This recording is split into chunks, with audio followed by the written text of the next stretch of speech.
Hello friends, welcome to Biology Talk World tutorial by Himanshi.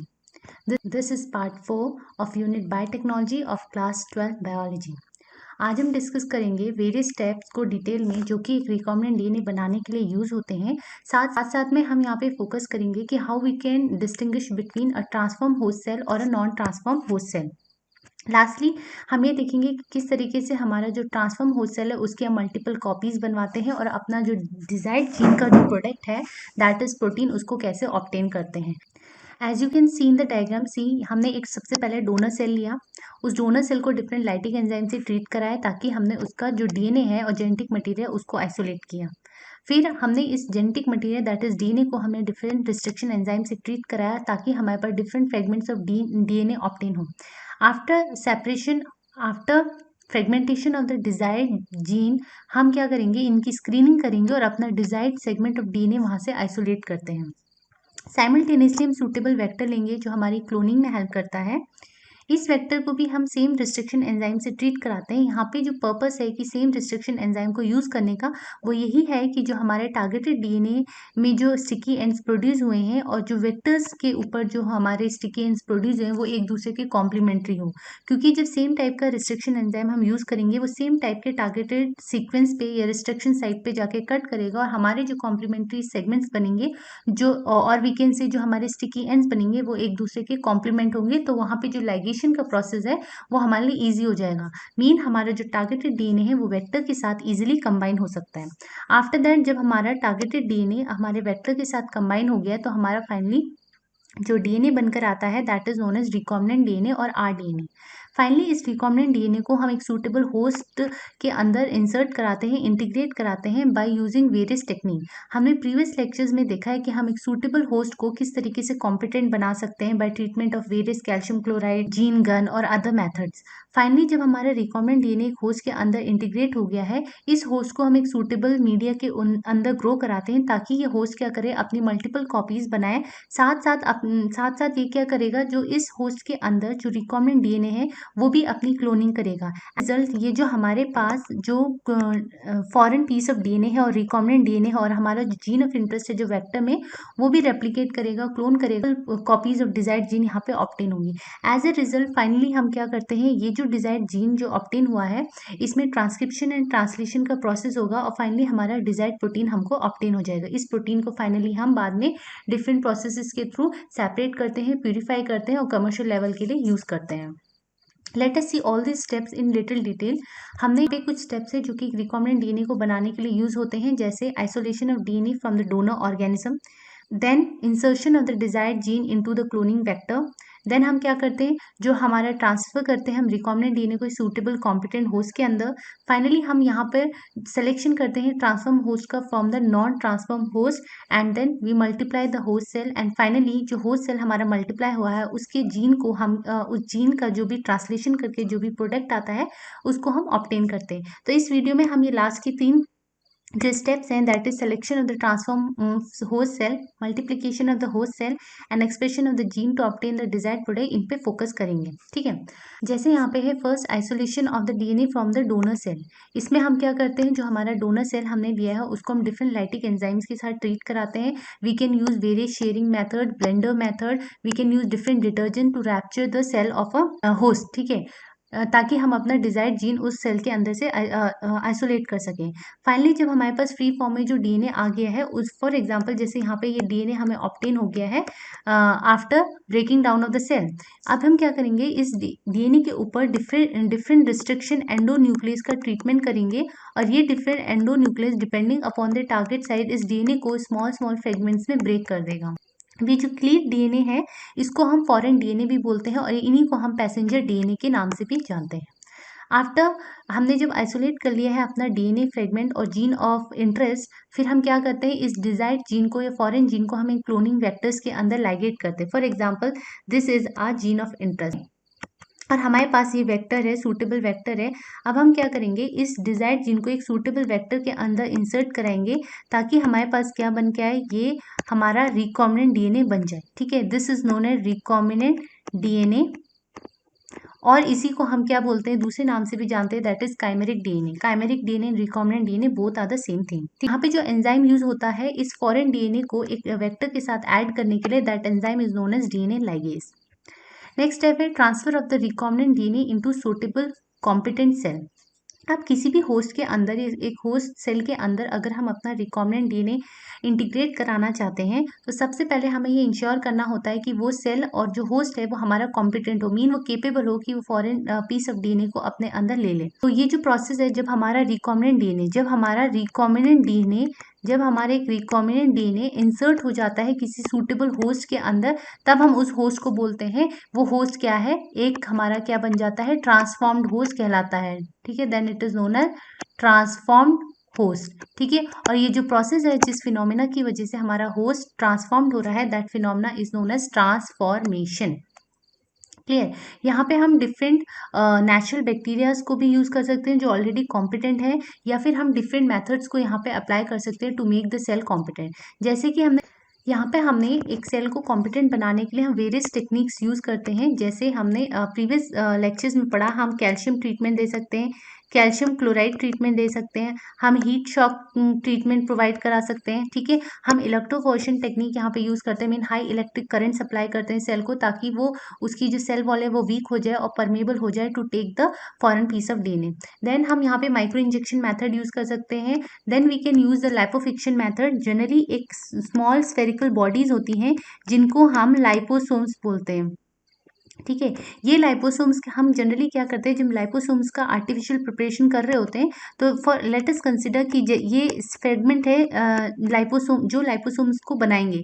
जब हम liposomes का formation कर रहे हो तो उस टाइम पे हम अपने डिजायर्ड सेगमेंट ऑफ डीएनए को यहाँ पे इंटीग्रेट कर देते हैं। तो एज ए रिजल्ट क्या होगा, जब ये लाइपोसोम्स एक स्फेरिकल स्ट्रक्चर को फॉर्म करेगा, तो ये जो डीएनए के सेगमेंट जो हमने इसकी प्रिपरेशन के टाइम पे इसकी सोल्यूशन के साथ ऐड कर दिए थे, ये इसके सेल के अंदर ट्रैप हो जाएंगे, जिसकी वजह से हमारा जो जीन ऑफ इंटरेस्ट है वो लाइपोसोम्स के अंदर ट्रैप हो जाएगा। फाइनली जब इन लाइपोसोम्स को हम किसी सेल में इन्फेक्ट कराते हैं, तो लाइपोसोम बहुत माइन्यूट होने की वजह से इजीली डिफ्यूज कर जाता है किसी भी सेल के अंदर, तो वो साथ साथ हमारे डिजायर्ड डीएनए को भी कैरी करके ले जाता है। ठीक है, then another method is shotgun method. Then ultrasonification method. Ultrasonification method में आप क्या करते हो, साउंड वेव को यूज करते हो टू वाइब्रेट, हाई फ्रीक्वेंसी की साउंड वेव्स को आप यूज करते हो टू वाइब्रेट द सेल, जिसकी वजह से जो एक मैकेनिकल शेयरिंग क्रिएट होती है सेल के अंदर, और एज अ रिजल्ट अगेन जो सेल की वॉल है वो थोड़ी वीक हो जाती है, जिसकी वजह से वो परमेबल हो जाती है to take the foreign substance. Then we can use the biolistic method. तो दीज आर द मेथड जिसकी वजह से आप एक सेल को कॉम्पिटेंट बना सकते हो, ताकि वो एक फॉरेन पीस ऑफ डीएनए को अपने अंदर इंटीग्रेट कर सके।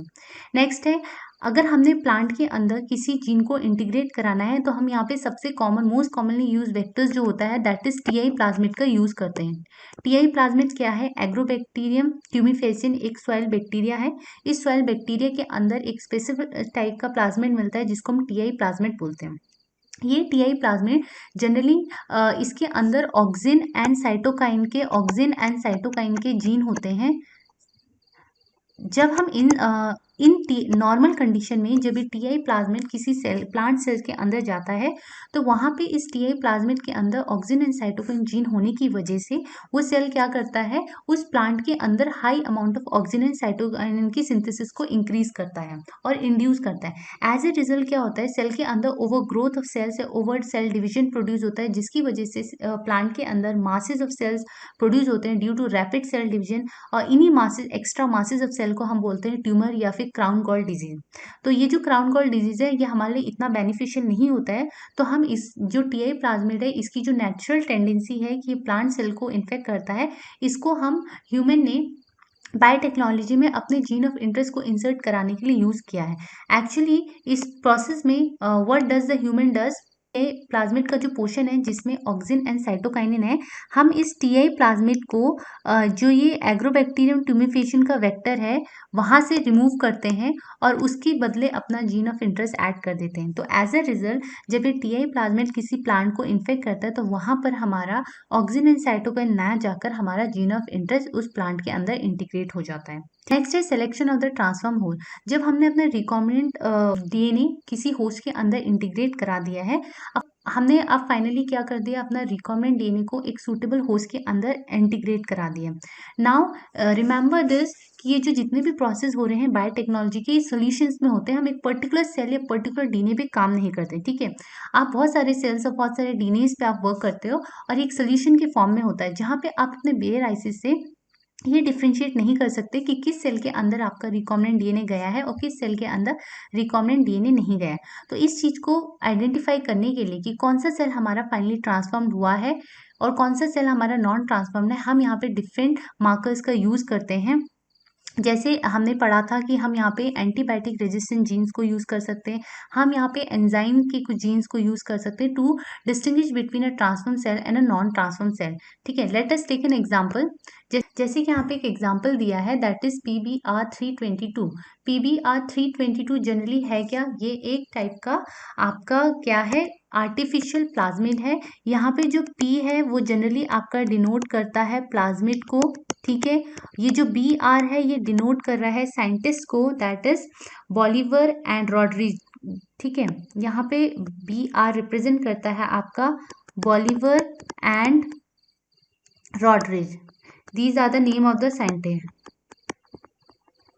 ठीक है। एंड फाइनली ये जो नंबर है 322, ये आपका जस्ट नंबर है जो ये इंडिकेट करता है कि इस प्लाज्मिड को कौन से नंबर पर आइसोलेट किया गया है। यहाँ पे देखो, हम एक ट्रांसफॉर्म सेल को नॉन ट्रांसफॉर्म सेल से आइडेंटिफाई करने के लिए, डिस्टिंग्विश करने के लिए सर्टेन मार्कर्स का यूज करते हैं। ये मार्कर्स आपके दो तरीके के हो सकते हैं, they may be antibiotic resistant gene, these may be antibiotic resistant genes or they may be certain genes of enzymes genes, ठीक है। let us take the example of antibiotic resistant gene. as you can see in the diagram, PBr322 यहाँ पे एक vector है, ठीक है। मान लो हमारा एक येलो कलर का ये जीन ऑफ इंटरेस्ट है, ठीक है। हमारा एक ये जो हमारा जो वेक्टर है, अगर हम अपने इस जीन ऑफ इंटरेस्ट को इस वेक्टर के अंदर इंसर्ट कराएं तो फाइनली क्या होगा, ये जो येलो वाला पोर्शन है वो हमारा, लेट अस कंसीडर, हमने यहाँ पे इंटीग्रेट करा दिया, कहाँ पर, टेट्रासाइक्लिन रेजिस्टेंट जीन पर। तो एज ए रिजल्ट क्या, जिस सेल के अंदर हमारा ये येलो कलर का जीन ऑफ इंटरेस्ट गया है, this is gene of interest. अभी जीन ऑफ इंटरेस्ट हमने टेट्रासाइक्लिन रेजिस्टेंट वाला जो जीन का पोर्शन है हमारे वेक्टर में, उसके अंदर इंसर्ट करा दिया। एज ए रिजल्ट क्या होगा, ये जो टेट्रासाइक्लिन का जो ओरिजिनल सीक्वेंस है जीन का, वो आपका डिस्टॉर्ट हो गया। मीन अब ये वेक्टर्स आपके टेट्रासाइक्लिन रेजिस्टेंट जीन को नहीं बनाएगा। एज ए रिजल्ट, अब जब आप इस वेक्टर को ऐसे मीडियम में ग्रो कराओगे, जब आप इस वेक्टर को एक ऐसे मीडियम में ग्रो करा रहे हो जिसके अंदर टेट्रासाइक्लिन है, ठीक है, इसी वेक्टर को आपने ऐसे मीडियम में ग्रो कराया जिसमें टेट्रासाइक्लिन है, तो ये क्या करेगा, वहां पे रेजिस्ट नहीं कर पाएगा, मीन वो ग्रो ही नहीं करेगा, no growth. Why no growth, क्योंकि जो टेट्रासाइक्लिन है वो क्या करेगा, इस प्लाज्मिड को डिसइंटीग्रेट कर देगा, बिकॉज इस प्लाज्मिड के अंदर टेट्रासाइक्लिन को रेजिस्ट करने वाला जीन है ही नहीं। जबकि अगर हम सेकंड कंडीशन लें, एम्पिसिलिन लेते हैं, और अगर इसी वेक्टर को हम यहाँ पर ग्रो कराएं, तो हमें पता है PBr322 के अंदर एम्पिसिलिन का रेजिस्टेंट जीन प्रेजेंट है। इट मीन ये रेजिस्ट कर जाएगा एम्पिसिलिन को और यहाँ पे ये ग्रो करेगा, ठीक है। तो यहाँ पे देखो, नो ग्रोथ कब हो रही है, जो वेक्टर आपका रिकॉम्बिनेंट हो गया है, और ग्रो कब हो रही है, जब आपका वेक्टर नॉन रिकॉम्बिनेंट है। तो इस तरीके से हम रिकॉम्बिनेंट एंड नॉन रिकॉम्बिनेंट को आइडेंटिफाई कर सकते हैं, ठीक है। ग्रोथ कौन सी कंडीशन में हुई, when the cell is non recombinant, जब हमने सेल को नॉन रिकॉम्बिनेंट कराया। यहाँ पे ग्रोथ कब नहीं हुई, यहाँ पे जब सेल क्या हो गया, रिकॉम्बिनेंट हो गया। रिकॉम्बिनेंट होने की वजह से उसका जो एंटीबायोटिक रेजिस्टेंट जीन है वो वहाँ पे डिसइंटीग्रेट हो गया, ठीक है। यहाँ पे आप कोई भी एंटीबायोटिक रेजिस्टेंट जीन यूज कर सकते हो। और यहाँ पे एक फिनोमिना याद रखना, there is one term known as insertional inactivation, mean आपका जब जीन ऑफ इंटरेस्ट यहाँ पे इंटीग्रेट किया तो इसने क्या किया, टेट्रासाइक्लिन के जीन को डिसइंटीग्रेट कर दिया, उसे डिस्ट्रॉय कर दिया, तो इसकी और इनएक्टिवेट कर दिया। इसी फिनोमेना को हम इंसर्शनल इनएक्टिवेशन भी बोलते हैं। ठीक है। तो आप यहाँ पे कोई भी एंटीबायोटिक ले सकते हो, उस एंटीबायोटिक के जीन के सीक्वेंस में अपना जीन ऑफ इंटरेस्ट ऐड करा सकते हो, और फाइनली आप जो आपका जो प्रोडक्ट आएगा उसके बेसिस पे आप उनको डिफरेंट कल्चर मीडिया में जहाँ से आप आइडेंटिफाई कर सकते हो कि कौन सा सेल आपका ट्रांसफॉर्म्ड हुआ है या नहीं हुआ है। लेट अस सी वन अनदर एग्जांपल। ये तो था एंटीबायोटिक रेजिस्टेंट जीन। अब आपके पास एक और एग्जाम्पल आता है जहाँ पे आप एंजाइम्स को भी यूज कर सकते हो as a marker to distinguish between a recombinant and a non recombinant. ठीक, यहाँ पे जो हम यूज कर रहे हैं दैट इज एंजाइम जीन्स। ठीक है, यहाँ पे एक प्रोडक्ट होता है, एक जीन होता है लैग-जेड। ये जीन एक प्रोडक्ट बनाता है that is known as beta galactosidase. Beta galactosidase, ठीक है। ये जनरली क्या करता है, एक सब्सटेंस होता है एक्स गैल। ये एक्स गैल जब अपने प्रोडक्ट में कन्वर्ट होता है, और इस प्रोडक्ट में कन्वर्ट करने के लिए आपका ये enzyme beta galactosidase generally responsible होता है। एक्स गैल का जो ओरिजिनल कलर होता है, इसकी जो कलर होता है दैट इज वाइट, एंड जो प्रोडक्ट आपका बनता है after the breakdown of X gal by the help of beta galactosidase enzyme, ये आपका होता है ब्लू कलर का। ठीक, यहाँ पे देखो, अगर आपके पास ये आपका रिकॉम्बिनेंट डीएनए है, ठीक है, इसके पास एक सेगमेंट है, ये सेगमेंट आपका कोड कर रहा है लैक जेड को, मीन ये लैक जेड का जीन है जो कि बीटा गैलेक्टोसाइडेज एंजाइम को बनाएगा। ठीक है, आपके पास दो पॉसिबिलिटीज है कि यहाँ पर आपने इसको अपना रिकॉम्बिनेंट डीएनए ऐड कराया। कंसिडर यहाँ पर अगर ये वेक्टर किसी सेल के अंदर ये जो रिकॉम्बिनेंट डीएनए है जो आपका वेक्टर है, ठीक है, this is basically a vector. ठीक है, इस वेक्टर में आपका कोई भी रिकॉम्बिनेशन नहीं कराया है, तो जब ये वेक्टर एज इट इज किसी होस्ट सेल के अंदर जाएगा, जबकि इसमें कोई भी रिकॉम्बिनेंट नहीं है, तो ये क्या कहलाएगा, this is your non recombinant. ठीक है, नॉन रिकॉम्बिनेंट। नॉन रिकॉम्बिनेंट क्यों बोल रहे हैं, बिकॉज इसके अंदर रिकॉम्बिनेंट डीएनए गया ही नहीं है, नॉर्मल वेक्टर गया है। ठीक है, अब दूसरा देख लो, यहाँ पे हम रिकॉम्बिनेंट डीएनए क्रिएट कर रहे हैं, और हमारा यहाँ पर लेट अस कंसिडर हमारा ब्लू कलर का एक जीन ऑफ इंटरेस्ट है। इस जीन ऑफ इंटरेस्ट को हमने यहाँ पर इंटीग्रेट कर दिया इस ब्लू वाले एरिया में। तो अब जो ये हमारा होस्ट सेल है, जिस होस्ट सेल के अंदर ये वाले एरिया में आपका जीन ऑफ इंटरेस्ट इंटीग्रेट हो गया है, अब यहाँ पर क्या होगा, आपका लैक जेड प्रोड्यूस नहीं होगा। ठीक है, ऊपर वाले केस में let us mark it as number 1 and number 2। जो आपका नंबर 1 है वहां पे आपका लैक जेड प्रोड्यूस हो रहा है, लैक जेड का जीन है, it mean it is going to form beta galactosidase produce करेगा। जबकि सेकंड वाले के केस में जो आपका लैक जेड वाला जीन है वो डिस्टॉर्ट हो गया है, क्योंकि हमने उसके बीच में अपना जीन ऑफ इंटरेस्ट वाला जीन, ये ग्रीन कलर का जीन वहां पे ऐड कर दिया। तो इसके केस में, सेकंड वाले के केस में क्या होगा, आपका लैक जेड जीन डिसइंटीग्रेट हो गया है, डिस्ट्रॉय हो गया है, जिसकी वजह से आपका क्या होगा, बीटा गैलेक्टोसाइडेज नहीं बनेगा। बीटा गैलेक्टोसाइडेज नहीं बनेगा तो इट मीन यहाँ पे कौन सी कॉलोनीज आपको देखने को मिलेगी, आपको व्हाइट कलर की कॉलोनीज देखने को मिलेगी। जबकि फर्स्ट वाले केस में जो कि नॉन रिकॉम्बिनेंट सेल है, वहां पे बीटा गैलेक्टोज बन रहा है, तो यहाँ पे जो कॉलोनीज देखने को मिलेगी वो आपका क्या होगा, ब्लू कलर की प्रोड्यूस होगी, क्योंकि बीटा गैलेक्टोसाइडेज क्या करता है, आपका जो ये एक्स गैल है, इस एक्स गैल को किस में कन्वर्ट करता है, इस एक्स गैल को प्रोडक्ट ब्लू कलर के प्रोडक्ट में कन्वर्ट करता है। तो यहाँ पर भी हमने एक फिनोमेना देखा, इंसर्शनल इनएक्टिवेशन।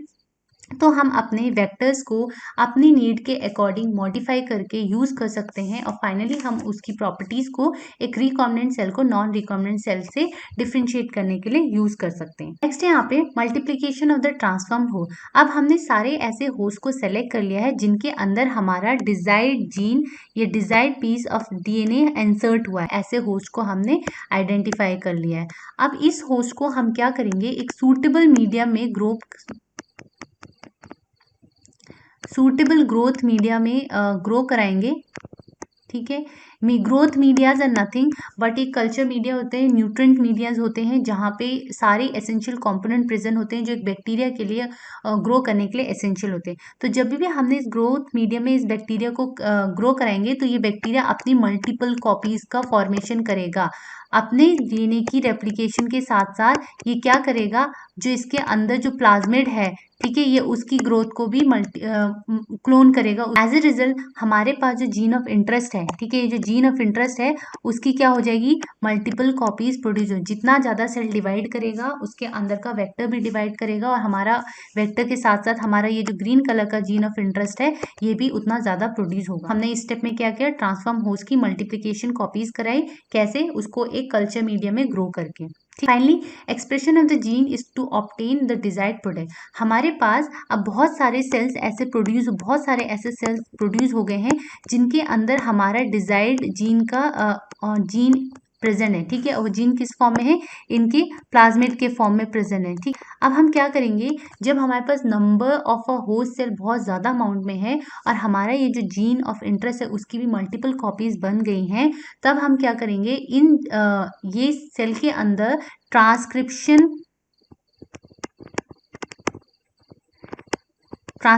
एंड ट्रांसलेशन को कैरी करेगा, ट्रांसक्रिप्शन एंड ट्रांसलेशन को कैरी करेगा। फाइनली क्या बनाएगा, हमारा डिजायर्ड प्रोटीन बनाएगा। क्योंकि अल्टीमेटली ये जो जीन है वो क्या है, जीन है ना, जीन, और you can say it is a DNA.